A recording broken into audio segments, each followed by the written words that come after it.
Au verbe 12. Celui qui aime la correction aime la science. Celui qui hait la réprimande est stupide. Garde-nous d'être dans ce cas-là.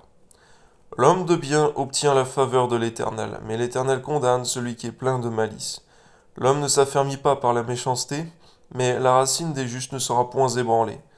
Une femme vertueuse est la couronne de son mari, mais celle qui fait honte est comme la carie dans ses os. On voit, Seigneur mon Dieu, qu'une femme a la capacité d'être pour son mari soit sa couronne, soit la carie dans ses os. Donne-nous de voir, Seigneur mon Dieu, à combien, Seigneur, la différence est grande et à combien, Seigneur, la femme a d'impact, Seigneur, sur son mari. Amen. Les pensées des justes ne sont qu'équité. Les desseins des méchants ne sont que fraude.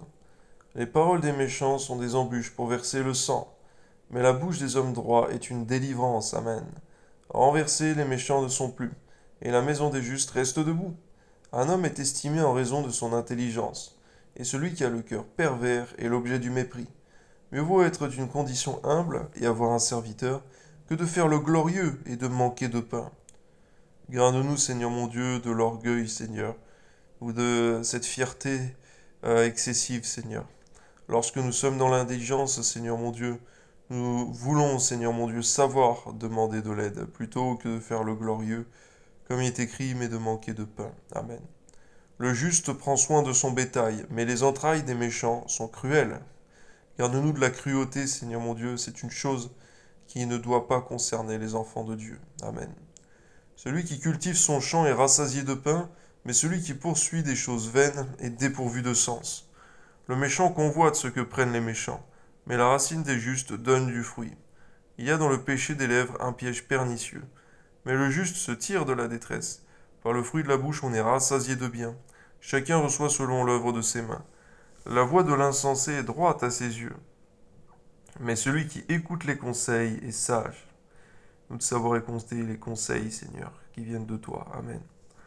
L'insensé laisse voir à l'instant sa colère, mais celui qui cache un outrage est un homme prudent. Celui qui dit la vérité proclame la justice, et de le faux témoin la tromperie. Tel qui parle légèrement blesse comme un glaive. Garde-nous de parler légèrement pour blesser. Mais la langue des sages apporte la guérison, gloire à Dieu. La lèvre véridique est affermie pour toujours, mais la langue fausse ne subsiste qu'un instant. La tromperie est dans le cœur de ceux qui méditent le mal. Mais la joie est pour ceux qui conseillent la paix. Aucun malheur n'arrive au juste, mais les méchants sont accablés de maux. Les lèvres fausses sont en horreur à l'Éternel, mais ceux qui agissent avec vérité lui sont agréables. L'homme prudent cache sa science, mais le cœur des insensés proclame la folie. La main des diligents dominera, mais la main lâche sera tributaire. L'inquiétude dans le cœur de l'homme l'abat, mais une bonne parole le réjouit. Le juste montre à son ami la bonne voie, mais la voie des méchants les égare. Le paresseux ne rôtit pas son gibier, mais le précieux trésor de l'homme, c'est l'activité. Garde-nous de la paresse, Seigneur. La vie est dans le sentier de la justice, la mort n'est pas dans le chemin qu'elle trace. Merci parce que dans le sentier de la justice, la mort n'y est pas. Bien sûr, la mort physique, nous savons, Seigneur, que nous y passerons tous.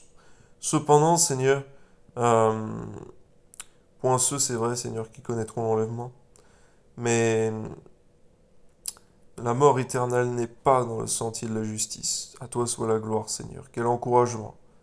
Que ton nom soit béni, Seigneur, au nom de Jésus. Amen.